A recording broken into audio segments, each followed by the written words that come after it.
Talent online current affairs ക്ലാസ്സിലേക്ക് സ്വാഗതം. ഇന്ന് നമ്മൾ ചർച്ച ചെയ്യുന്നത് മെയ് 22-ാം തീയതിയിലെ ആനുകാലിക വിഷയങ്ങളാണ്. വരൂ ക്ലാസ്സിലേക്ക് കടക്കാം.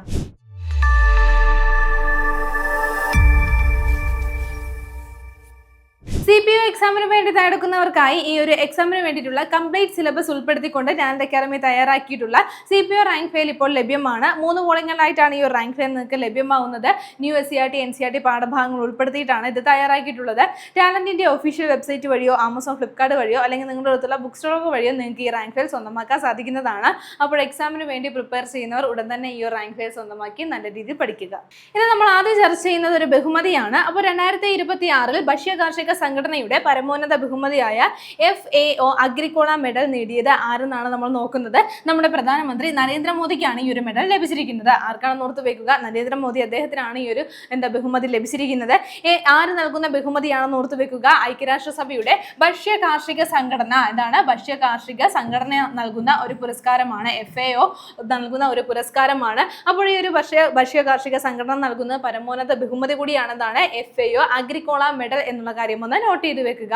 ഭക്ഷ്യസുരക്ഷ, സുസ്ഥിര കൃഷി, അതേപോലെ ഗ്രാമവികസനം തുടങ്ങിയ മേഖലകളിലെ സംഭാവനകളെ മാനിച്ചുകൊണ്ടാണ് നമ്മുടെ പ്രധാനമന്ത്രി നരേന്ദ്രമോദിക്ക് FAO ഈ ഒരു മെഡൽ നൽകിയത് എന്നുള്ള കാര്യം കൂടി ഒന്ന് നോട്ട് ചെയ്യുക. ഇനി FAOയുടെ ആസ്ഥാനം എവിടെയാണെന്ന് നമുക്കറിയാം, റോമാണ് ആസ്ഥാനമായി വരുന്നത്. എന്നാണ് സ്ഥാപിതമായത്? 1945-ലാണ്. 1945-ലാണ് FAO സ്ഥാപിതമായത്. എവിടെയാണ് ആസ്ഥാനം എന്ന് പറഞ്ഞു? റോമാണ് ആസ്ഥാനം വരുന്നത്. ഇനി FAOയുടെ ഡയറക്ടർ ജനറൽ ആരാണെന്ന് കൂടി ഒന്ന് നോട്ട് ചെയ്ത് വെക്കുക. ഷൂൺ ഡോങ്ക്യു ആണ്. ആരാണ്? ഷൂൺ ഡോങ്ക്യു ആണ് ഇതിന്റെ ഡയറക്ടർ ജനറൽ എന്നുള്ള കാര്യം ഒന്ന് നോട്ട് ചെയ്ത് വെക്കുക. ഫുഡ് ആൻഡ് അഗ്രികൾച്ചർ ഓർഗനൈസേഷന്റെ ഡയറക്ടർ ജനറൽ ആരാണെന്ന് ഓർത്ത് വെക്കുക, ഷൂൺ ഡോങ്ക്യു ആണ്. എന്നാണ് സ്ഥാപിതമായതെന്ന് പറഞ്ഞു? 1945-ലാണ് സ്ഥാപിതമായത്. റോമാണ് ആസ്ഥാനം. ഇനി നമ്മൾ നോക്കിയത് എന്താണ്? ഈ ഒരു ഭക്ഷ്യ കാർഷിക സംഘടന നൽകിയ ഒരു അവരുടെ പരമോന്നത ബഹുമതിയായിട്ടുള്ള FAO അഗ്രിക്കോള മെഡൽ അടുത്തിടെ നേടിയത് ആരാണെന്ന് ഓർത്ത് വെക്കുക, നമ്മുടെ പ്രധാനമന്ത്രി നരേന്ദ്രമോദിയാണ്. അപ്പോൾ അദ്ദേഹത്തിന് അടുത്തിടെ ലഭിച്ചിട്ടുള്ള മറ്റ് അന്താരാഷ്ട്ര ബഹുമതികൾ കൂടിയെന്ന് നോട്ട് ചെയ്ത് വെക്കുക. അതൊക്കെ നമ്മൾ ക്ലാസ്സിൽ ഡിസ്കസ് ചെയ്തതാണ്. ഈ ഒരു അവാർഡും കൂടി, ഈ ഒരു ബഹുമതി കൂടി പഠിച്ചു വെക്കുക. ഇനി അടുത്ത നമ്മൾ നോക്കുന്നത് മറ്റൊരു ഇമ്പോർട്ടൻ്റ് ആയിട്ടുള്ള ഒരു അവാർഡാണ്. നമ്മുടെ PSCക്കൊക്കെ നിരന്തരം ചോദിക്കുന്ന ഒരു മേഖലയിലുള്ള ഒരു അവാർഡാണ്. 2026 ഇന്റർനാഷണൽ ബുക്കർ പ്രൈസ് ആണ് നോക്കുന്നത്. 2026 ഇന്റർനാഷണൽ ബുക്കർ പ്രൈസ് ആണ് നമ്മൾ നോക്കുന്നത്. 2026 ഈ ഒരു പുരസ്കാരം നേടിയിരിക്കുന്ന ആരാണെന്ന് ഓർത്ത് വെക്കുക, യാങ് ഷുവാങ് സി ആണ്. ആരാണ്? യാങ് ഷുവാങ് സി ആണ് ഈ ഒരു പുരസ്കാരം 2026 നേടിയിരിക്കുന്നത്. ഇനി നമുക്കറിയാം ഈ ഒരു പുരസ്കാരം നൽകുന്നത് എന്താണ്? സാഹിത്യ മേഖലയിൽ നൽകുന്ന ഒരു പുരസ്കാരമാണ്. ഈ ഒരു പുരസ്കാരത്തിൽ രചയിതാവിന് മാത്രമല്ല പുരസ്കാരം കിട്ടുന്നത്, ആ ഒരു പുസ്തകം അല്ലെങ്കിൽ ആ ഒരു രചന ട്രാൻസ്ലേറ്റ് ചെയ്ത, ഇംഗ്ലീഷിലേക്ക് ട്രാൻസ്ലേറ്റ് ചെയ്ത വ്യക്തിയും ഈ ഒരു പുരസ്കാരം പങ്കിടുന്നുണ്ട്.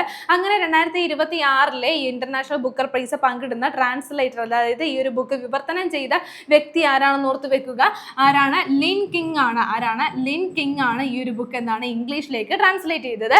ഇനി ഈ ബുക്ക് ഏതാണെന്ന് ഓർത്ത് വെക്കുക, വളരെ ഇമ്പോർട്ടന്റ് ആണ്. Taiwan travelogue. തായ്വാൻ ഓർത്ത് വെക്കുക, തായ്വാൻ ട്രാവലോഗ് എന്നാണ് ബുക്ക്. ട്രാവലോഗ് എന്നുള്ളതാണ് ബുക്ക് എന്നുള്ള കാര്യം നോട്ട് ചെയ്ത് വെക്കുക. ഇതാണ് കേട്ടോ തായ്വാൻ ട്രാവലോഗ് എന്നുള്ള ബുക്കാണ്. അപ്പോൾ ഈ ഒരു ബുക്ക് എഴുതിയിരിക്കുന്നത് ആരാണെന്ന് ഓർത്ത് വെക്കുക, അതിന്റെ രചയിതാവാണ്. ആരാണ്? യാങ് ഷുവാങ് സി എന്നുള്ള കാര്യം ഓർത്ത് വെക്കുക. അതേപോലെ അത് ഇംഗ്ലീഷിലേക്ക് വിവർത്തനം ചെയ്ത വ്യക്തി ആരാണ്? ലിൻ കിങ് ആണ്. അപ്പോൾ ഈ രണ്ട് വ്യക്തികൾക്കും ചേർന്നിട്ടാണ് 2026 ഇന്റർനാഷണൽ ബുക്കർ പ്രൈസ് ലഭിക്കുന്നത്. എല്ലാ വർഷവും അങ്ങനെ തന്നെയാണ്. രചയിതാവിനും അതേപോലെ ഇംഗ്ലീഷിലേക്ക് വിവർത്തനം ചെയ്ത വ്യക്തിക്കുമായിട്ടാണ് ഈ ഒരു പുരസ്കാരം ലഭിക്കുന്നത്. ഇനി ഒരു പുരസ്കാരത്തിനായിട്ട് പരിഗണിക്കുന്നത് എങ്ങനെയുള്ള രചനകളാണെന്ന് ഓർത്ത് വെക്കുക. നമുക്കറിയാവുന്നതാണ്, ഇംഗ്ലീഷിലേക്ക് വിവർത്തനം ചെയ്ത് UK-യിലോ അല്ലെങ്കിൽ അയർലൻഡിലോ പബ്ലിഷ് ചെയ്തിട്ടുള്ള നോവലുകൾക്കോ അല്ലെങ്കിൽ ചെറുകഥ സമാഹാരങ്ങളോ ആണ് ഈ ഒരു പുരസ്കാരത്തിനായിട്ട് പരിഗണിക്കുന്നത്. അങ്ങനെ 2024 ഈ ഒരു ഇന്റർനാഷണൽ ബുക്കർ പ്രൈസ് നേടിക്കൊടുത്തിരിക്കുന്ന രചന ഏതാണെന്ന് ഓർത്ത് വെക്കുക, തായ്വാൻ ട്രാവലോഗ് എന്നുള്ള നോവലാണ്. ഇനി ഈ ഒരു നോവൽ എഴുതപ്പെട്ട ഭാഷ കൂടി വളരെ ഇമ്പോർട്ടൻ്റ് ആണ്, അതൊന്ന് പഠിച്ചു വെക്കുക. Mandarin Chinese. മാൻഡറിൻ ചൈനീസ് എന്നുള്ള ഭാഷയിലാണ് ഈ ഒരു നോവൽ എഴുതിയിരിക്കുന്നത്. മാൻഡറിൻ ചൈനീസ് എന്നുള്ള ഭാഷയിലാണ്. മാത്രമല്ല മറ്റൊരു പ്രത്യേകത കൂടിയുണ്ട്. ഈ ഒരു ഭാഷയിൽ എഴുതപ്പെട്ട് ഈ ഒരു അവാർഡ് നേടുന്ന, അതായത് ഇന്റർനാഷണൽ ബുക്കർ പ്രൈസ് നേടുന്ന ആദ്യത്തെ നോവലാണ് തായ്വാൻ ട്രാവലോഗ് എന്നുള്ള കാര്യം കൂടി ഒന്ന് നോട്ട് ചെയ്ത് വെക്കുക. ലാംഗ്വേജ് ഏതാന്ന് പറഞ്ഞു? മാൻഡറിൻ ചൈനീസ് എന്നുള്ള ഭാഷയിൽ എഴുതപ്പെട്ട ഒരു നോവലാണിത്. ഈ ഒരു ഭാഷയിൽ എഴുതപ്പെട്ട ഇന്റർനാഷണൽ ബുക്കർ പ്രൈസ് നേടുന്ന ആദ്യത്തെ നോവൽ കൂടിയാണ് തായ്വാൻ ട്രാവലോഗ് എന്നുള്ള ഈ ഒരു നോവൽ. 1930 ജാപ്പനീസ് അധിനിവേശത്തിലായിരുന്ന തായ്വാന്റെ പശ്ചാത്തലത്തിലാണ് ഈ ഒരു നോവൽ പോകുന്നത്. പ്രണയവും അതേപോലെ തന്നെ ഈ ഒരു അധിനിവേശ വിരുദ്ധതയും എല്ലാം നിറയുന്ന ഒരു നോവൽ കൂടിയാണ് ഈ ഒരു തായ്വാൻ ട്രാവലോഗ് എന്നുള്ള ഈ ഒരു രചന. അപ്പോൾ ഈ ഒരു രചനയിലൂടെ 2026 ഇന്റർനാഷണൽ ബുക്കർ പ്രൈസ് നേടിയിരിക്കുന്നത് ആരൊക്കെയാണെന്ന് ഓർത്തു വെക്കുക. അതിന്റെ രചയിതാവായിട്ടുള്ള യാങ് ഷുവാങ് സിയും അതേപോലെ തന്നെ അത് ട്രാൻസ്ലേറ്റ് ചെയ്ത ഇംഗ്ലീഷിലേക്ക് വിവർത്തനം ചെയ്തിട്ടുള്ള ലിങ് കിങ്ങുമാണ് ഈ ഒരു പുരസ്കാരം ഷെയർ ചെയ്തിരിക്കുന്നത്. അടുത്ത നമ്മൾ നോക്കുന്ന പോയിന്റ് ഇതാണ്, സിൽവർ ലൈൻ പദ്ധതി ഉപേക്ഷിച്ചു എന്നുള്ള കാര്യമാണ്. അപ്പോൾ നമുക്കറിയാവുന്നതാണ്, നമ്മുടെ ഇതിനു മുമ്പുണ്ടായിരുന്ന സർക്കാരിന്റെ കാലത്തുണ്ടായിരുന്ന ഒരു പ്രധാനപ്പെട്ട പദ്ധതിയായിരുന്നു സിൽവർ ലൈൻ എന്നുള്ളത്. ഇതുമായി ബന്ധപ്പെട്ട് നിരവധി ചോദ്യങ്ങൾ PSC ചോദിച്ചിട്ടുണ്ട്. അപ്പോൾ ആ ഒരു പദ്ധതി ഉപേക്ഷിക്കപ്പെട്ടിരിക്കുകയാണ്. ഇതിന് വേണ്ടിയിട്ട് ഈ ഒരു പദ്ധതിക്കായിട്ട് സ്ഥാപിച്ചിട്ടുള്ള മഞ്ഞ കുറ്റികളൊക്കെ പിഴുതു മാറ്റുവാൻ വേണ്ടിയിട്ട് ഇപ്പോൾ ഓർഡർ വന്നിരിക്കുകയാണ്. അപ്പോൾ അത്തരത്തിൽ ഈ ഒരു സിൽവർ ലൈൻ എന്നുള്ള പദ്ധതി പുതിയ സർക്കാർ വന്നപ്പോഴേക്കും ഉപേക്ഷിച്ചിരിക്കുകയാണ്. അതൊന്ന് നോട്ട് ചെയ്യുക. അപ്പോൾ ഇതുമായി ബന്ധപ്പെട്ട് നമുക്ക് അറിയാവുന്ന കാര്യമാണ് ഇതൊരു സെമി ഹൈ സ്പീഡ് റെയിൽ ഇടനാഴിയായിരുന്നു. തിരുവനന്തപുരം മുതൽ കാസർഗോഡ് വരെ ബന്ധിപ്പിക്കുന്ന തരത്തിലാണ് ഈ ഒരു സിൽവർ ലൈൻ പദ്ധതി വന്നിട്ടുണ്ടായിരുന്നത്. കേരള റെയിൽ ഡെവലപ്മെന്റ് കോർപ്പറേഷൻ ലിമിറ്റഡിനായിരുന്നു ഇതിന്റെ നിർവഹണ ചുമതല ഉണ്ടായിരുന്നത്. അപ്പോൾ എന്തായാലും ഓർത്തുവെക്കുക, ഈ ഒരു പദ്ധതി സിൽവർ ലൈൻ എന്നുള്ള ഈ ഒരു പദ്ധതി ഇപ്പോൾ ഉപേക്ഷിച്ചിരിക്കുകയാണ്. ഇനി നമ്മൾ നോക്കുന്ന പോയിന്റ് ഇതാണ്, മലയാളത്തിലെ ആദ്യത്തെ AI സിനിമ ഏതെന്നാണ്. മലയാളത്തിലെ ആദ്യത്തെ AI സിനിമ ഏതാണെന്ന് ഓർത്തു വെക്കുക, വാഗ്ദത്ത ഭൂമി. വാഗ്ദത്ത ഭൂമി എന്നുള്ളതാണ് മലയാളത്തിലെ ആദ്യത്തെ AI സിനിമ. അപ്പോൾ മലയാള സിനിമാ ചരിത്രത്തിൽ പൂർണ്ണമായിട്ടും AI സാങ്കേതിക വിദ്യ ഉപയോഗിച്ച് നിർമ്മിച്ചിട്ടുള്ള ഒരു സിനിമയാണ് വാഗ്ദത്ത ഭൂമി എന്നുള്ളത്. അപ്പോൾ ഉടൻ തന്നെ തിയേറ്ററുകളിലേക്ക് ഈ ഒരു സിനിമ എത്തുന്നതായിരിക്കും. ഇനി ഈ ഒരു സിനിമയുടെ രചന, ആനിമേഷൻ, സംവിധാനം എന്നിവ നിർവഹിച്ചിരിക്കുന്നത് സിദ്ദിഖ് പരവൂർ ആണ്. ആരാണ്? സിദ്ദിഖ് പരവൂർ ആണ് ഈ ഒരു സിനിമയുടെ രചന, അതേപോലെ സംവിധാനം, ആനിമേഷൻ എന്നിവ നിർവഹിച്ചിരിക്കുന്നത്. അപ്പോൾ സിനിമയുടെ പേരെന്താണെന്ന് ഓർത്തു വെക്കുക, വാഗ്ദത്ത ഭൂമി എന്നുള്ളതാണ്. അപ്പോൾ ഈ സിനിമയുടെ പ്രത്യേകത എന്താണ്? മലയാള സിനിമയിൽ ആദ്യമായിട്ട് AI സാങ്കേതിക വിദ്യ പൂർണ്ണമായിട്ടും ഉപയോഗിച്ച് നിർമ്മിച്ചിട്ടുള്ള ഒരു സിനിമയാണ് വാഗ്ദത്ത ഭൂമി. അടുത്ത നമ്മുടെ പോയിന്റ് ഇതാണ്, റോയൽ സൊസൈറ്റി ഫെലോഷിപ്പ് ലഭിച്ച രണ്ടാമത്തെ ഇന്ത്യൻ വനിത ആരെന്നാണ്. റോയൽ സൊസൈറ്റി ഫെലോഷിപ്പ് ലഭിച്ച രണ്ടാമത്തെ ഇന്ത്യൻ വനിതയായിരിക്കുകയാണ് സൗമ്യ സ്വാമിനാഥൻ. ആരാണ്? സൗമ്യ സ്വാമിനാഥൻ ആണ് ഈ ഒരു നേട്ടം കൈവരിച്ചിരിക്കുന്നത്. റോയൽ സൊസൈറ്റി ഫെലോഷിപ്പ് അടുത്തിടെ, അതായത് 2026 മെയ്യിൽ ലഭിച്ചു. ആർക്കാണ് ലഭിച്ചതെന്ന് ഓർത്ത് വെക്കുക, സൗമ്യ സ്വാമിനാഥന് ലഭിച്ചിട്ടുണ്ടായിരുന്നു. അപ്പോൾ ഇതിലൂടെ ഈ ഒരു ഫെലോഷിപ്പ് ലഭിക്കുന്ന രണ്ടാമത്തെ ഇന്ത്യൻ വനിതയായിട്ട് മാറിയിരിക്കുകയാണ്. ആരാണ്? സൗമ്യ സ്വാമിനാഥൻ എന്നുള്ള കാര്യം ഒന്ന് നോട്ട് ചെയ്ത് വെക്കുക. അപ്പോൾ ഈ പേരിൽ നിന്ന് തന്നെ നമുക്ക് മനസ്സിലാക്കാൻ സാധിക്കുന്നതാണ്, ഓർത്തു വെക്കാൻ കഴിയുന്നതാണ്, MS സ്വാമിനാഥന്റെ മകളാണ്. MS സ്വാമിനാഥൻ അദ്ദേഹത്തിന്റെ മകളാണ്. ആരാണ്? സൗമ്യ സ്വാമിനാഥൻ എന്നുള്ള കാര്യം ഒന്ന് നോട്ട് ചെയ്യുക. ലോകാരോഗ്യ സംഘടനയുടെ മുൻ ചീഫ് സയന്റിസ്റ്റും അതേപോലെ തന്നെ ഇന്ത്യൻ കൗൺസിൽ ഓഫ് മെഡിക്കൽ റിസർച്ചിന്റെ മുൻ ഡയറക്ടർ ജനറലുമായിരുന്നു. ആരാണ്? സൗമ്യ സ്വാമിനാഥൻ എന്നുള്ള കാര്യം ഒന്ന് നോട്ട് ചെയ്യുക. ഇനി നമ്മൾ പറഞ്ഞു MS സ്വാമിനാഥൻ, അദ്ദേഹത്തിനും ഈ ഒരു ഫെലോഷിപ്പ് ലഭിച്ചിട്ടുണ്ട്, അതായത് റോയൽ സൊസൈറ്റി ഫെലോഷിപ്പ് ലഭിച്ചിട്ടുണ്ട്. അപ്പോൾ രണ്ടുപേർക്കും ഈ ഒരു ഫെലോഷിപ്പ് ലഭിച്ചിരിക്കുകയാണ്, അച്ഛനും മകൾക്കും ലഭിച്ചിരിക്കുകയാണ്. അത്തരത്തിൽ ഈ ഒരു ഫെലോഷിപ്പ് നേടുന്ന ആദ്യത്തെ അച്ഛൻ മകൾ ജോഡിയാണ്. ആരാണ്? സൗമ്യ സ്വാമിനാഥനും MS സ്വാമിനാഥനും എന്നുള്ള കാര്യം ഒന്ന് നോട്ട് ചെയ്ത് വെക്കുക. ഇനി അടുത്തിടെ തന്നെ ഈ ഒരു ഫെലോഷിപ്പ് ലഭിച്ചിട്ടുള്ള മറ്റൊരു വ്യക്തി കൂടി ഉണ്ടായിരുന്നു, അതുകൂടി ഒന്ന് ഓർത്ത് വെക്കുക. മനീന്ദ്ര അഗർവാൾ ആണ്. അപ്പോൾ അദ്ദേഹത്തിനും ഈ ഒരു റോയൽ സൊസൈറ്റി ഫെലോഷിപ്പ് അടുത്തിടെ ലഭിച്ചിട്ടുണ്ടായിരുന്നു. അദ്ദേഹം ആരാണെന്ന് കൂടി ഒന്ന് നോട്ട് ചെയ്ത് വെക്കുക. IIT കാൺപൂരിന്റെ ഡയറക്ടർ ആണ് അദ്ദേഹം. അപ്പോൾ IIT കാൺപൂരിന്റെ ഡയറക്ടർ ആയിട്ടുള്ള മനീന്ദ്ര അഗർവാളിനും അടുത്തിടെ ഈ ഒരു ഫെലോഷിപ്പ് ലഭിച്ചിട്ടുണ്ടായിരുന്നു. അപ്പോൾ ഈ ഒരു ഫെലോഷിപ്പ് ലഭിക്കുന്ന രണ്ടാമത്തെ ഇന്ത്യൻ വനിത വളരെ ഇമ്പോർട്ടന്റ് ആണ്, സൗമ്യ സ്വാമിനാഥനാണ്. അടുത്ത നമ്മൾ നോക്കുന്ന പോയിന്റ് ഇതാണ്, 2026-27 ബിഗ് ബാഷ് ലീഗിന്റെ ഉദ്ഘാടന മത്സരത്തിനായി പരിഗണിക്കുന്ന ഇന്ത്യയിലെ സ്റ്റേഡിയം ഏതെന്നാണ്. ഓർത്തു വെക്കുക, MA ചിദംബരം സ്റ്റേഡിയം ആണ്. MA ചിദംബരം സ്റ്റേഡിയം, ചെന്നൈയിലുള്ള MA ചിദംബരം സ്റ്റേഡിയം ഇതിനു വേണ്ടിയിട്ട് പരിഗണിച്ചിരിക്കുകയാണ്.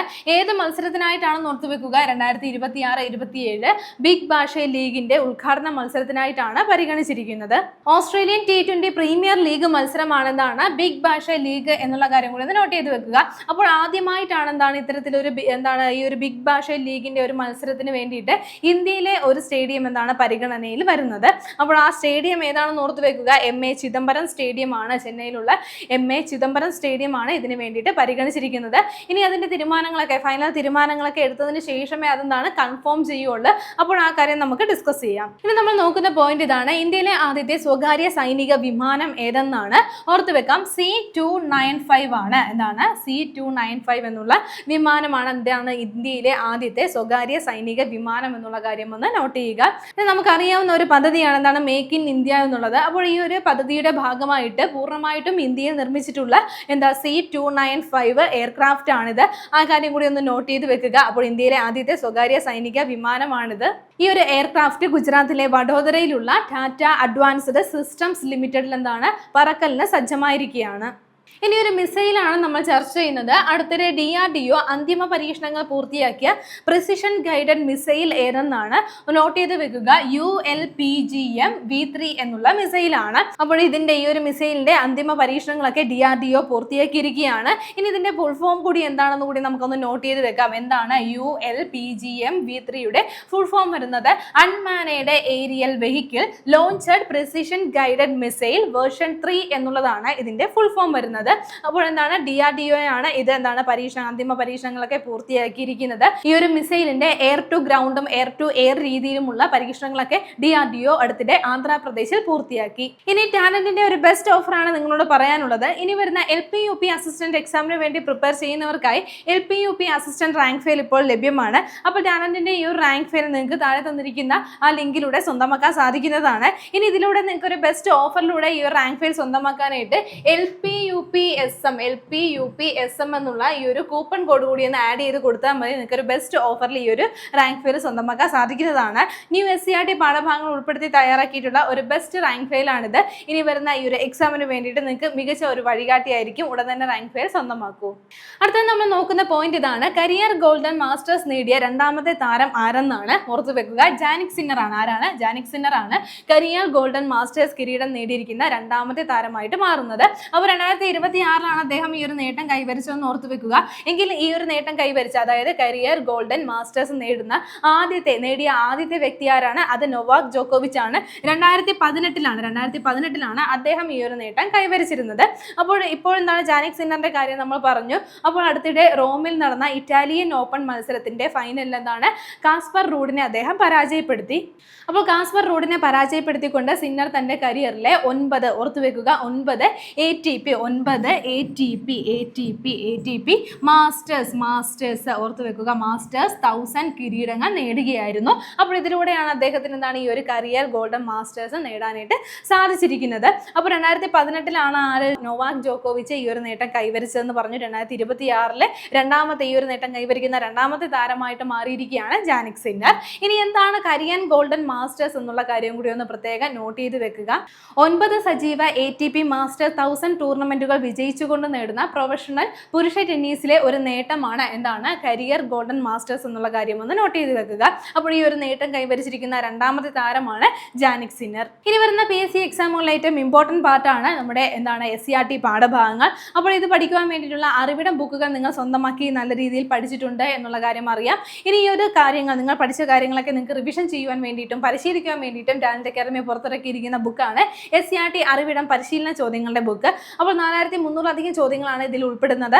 അപ്പോൾ SCERT പാഠഭാഗങ്ങൾ ഏത് രീതിയിൽ പഠിച്ചവർക്കും ഇത് ഉപകാരപ്പെടുന്നതാണ്. നിങ്ങൾക്ക് റിവിഷൻ ചെയ്യുവാൻ വേണ്ടിയിട്ട് വളരെ പ്രയോജനകരമായിട്ടുള്ള ഒരു ബുക്കാണിത്. മാത്രമല്ല ഇതിലെന്താണ് മുൻവർഷങ്ങളിൽ PSC ചോദിച്ചിട്ടുള്ള SCERT പാഠഭാഗങ്ങളിൽ നിന്നുള്ള ക്വസ്റ്റ്യൻസും ഉൾപ്പെടുത്തിയിട്ടുണ്ട്. ടാലന്റിന്റെ ഒഫീഷ്യൽ വെബ്സൈറ്റ് വഴിയോ ആമസോൺ ഫ്ലിപ്കാർട്ട് വഴിയോ അല്ലെങ്കിൽ നിങ്ങളുടെ അടുത്തുള്ള ബുക്ക് സ്റ്റോളുകൾ വഴിയോ നിങ്ങൾക്ക് ഈ ഒരു ബുക്ക് പർച്ചേസ് ചെയ്യാവുന്നതാണ്. ഉടൻ തന്നെ ഈ ഒരു ബുക്ക് പർച്ചേസ് ചെയ്ത് നല്ല രീതിയിൽ പരിശീലിക്കുക.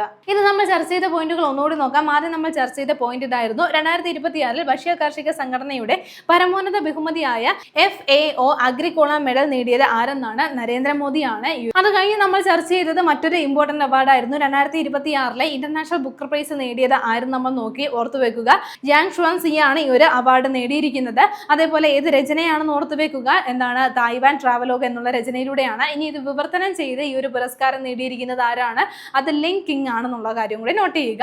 അതിനുശേഷം നമ്മൾ ചർച്ച ചെയ്തത് സിൽവർ ലൈൻ പദ്ധതി ഉപേക്ഷിച്ചു എന്നുള്ള കാര്യമാണ്. ആണ്. അപ്പോഴെന്താണ് ഈ ഒരു പദ്ധതി എന്താണ് ഉപേക്ഷിച്ചിരിക്കുകയാണ്. നമുക്കറിയാവുന്നതാണ് തിരുവനന്തപുരം മുതൽ കാസർഗോഡ് വരെ ബന്ധിപ്പിക്കുന്ന ഒരു സെമി ഹൈ സ്പീഡ് റെയിൽ പദ്ധതിയായിരുന്നത്. അത് ഉപേക്ഷിച്ചിരിക്കുകയാണ്. അതിനുശേഷം നമ്മൾ നോക്കിയത് മലയാളത്തിലെ ആദ്യത്തെ AI സിനിമ ഏതെന്നാണ്. വാഗ്ദത്ത ഭൂമി എന്നുള്ളതാണ് മലയാളത്തിലെ ആദ്യത്തെ AI സിനിമയാവുന്നത്. ഇനി എന്താണ് പ്രത്യേകത? മലയാളത്തിൽ ആദ്യമായിട്ടാണ് എന്താണ് പൂർണ്ണമായിട്ടും AI സാങ്കേതിക വിദ്യ ഉപയോഗിച്ച് നിർമ്മിച്ചിട്ടുള്ള ഒരു സിനിമ കൂടിയാണ് വാഗ്ദത്ത ഭൂമി. അത് കഴിഞ്ഞ് നമ്മൾ നോക്കിയ പോയിന്റ് റോയൽ സൊസൈറ്റി ഫെലോഷിപ്പ് ലഭിച്ച രണ്ടാമത്തെ ഇന്ത്യൻ വനിത ആരെന്നാണ്. സൗമ്യ സ്വാമിനാഥനാണ്. അപ്പോൾ MS സ്വാമിനാഥന്റെ മകളാണെന്നുള്ള കാര്യം നോട്ട് ചെയ്ത് വെക്കുക. അതിനുശേഷം നമ്മൾ നോക്കിയത് 2026-27 ബിഗ് ബാഷ് ലീഗിന്റെ ഉദ്ഘാടന മത്സരത്തിനായി പരിഗണിക്കുന്ന ഇന്ത്യയിലെ സ്റ്റേഡിയം ഏതെന്നാണ്. MA ചിദംബരം സ്റ്റേഡിയം ആണ്. അപ്പോഴെന്താണ് ആദ്യമായിട്ടാണ് ഈ ഒരു മത്സരത്തിന് വേണ്ടിയിട്ട് ഇന്ത്യയിലെ ഒരു സ്റ്റേഡിയം പരിഗണനയിൽ വരുന്നത്. അപ്പോൾ ഈ കാര്യങ്ങൾ ഉറപ്പിച്ചിട്ടില്ല എന്നുള്ള കാര്യം ഒന്ന് നോട്ട് ചെയ്യുക. അതിന്റെ അപ്ഡേഷൻ നമ്മൾ പറയുന്നതായിരിക്കും. ഇത് തന്നെയാണോ സ്റ്റേഡിയം എന്ന് ഇപ്പോൾ ഉറപ്പില്ലാത്തതാണ്. എന്നാലും പരിഗണനയിൽ വന്ന സ്ഥിതിക്ക് നമുക്കത് ചർച്ച ചെയ്ത് ഒന്ന് ഓർത്ത് വെക്കാം. ഇതിന്റെ അപ്ഡേഷൻ നമുക്ക് പഠിക്കാവുന്നതാണ് പിന്നീട്. അത് കഴിഞ്ഞിട്ട് നമ്മൾ നോക്കിയത് ഇന്ത്യയിലെ ആദ്യത്തെ സ്വകാര്യ സൈനിക വിമാനം ഏതെന്നാണ്. ഓർത്ത് വെക്കുക, C-295 എന്നുള്ളതാണ്.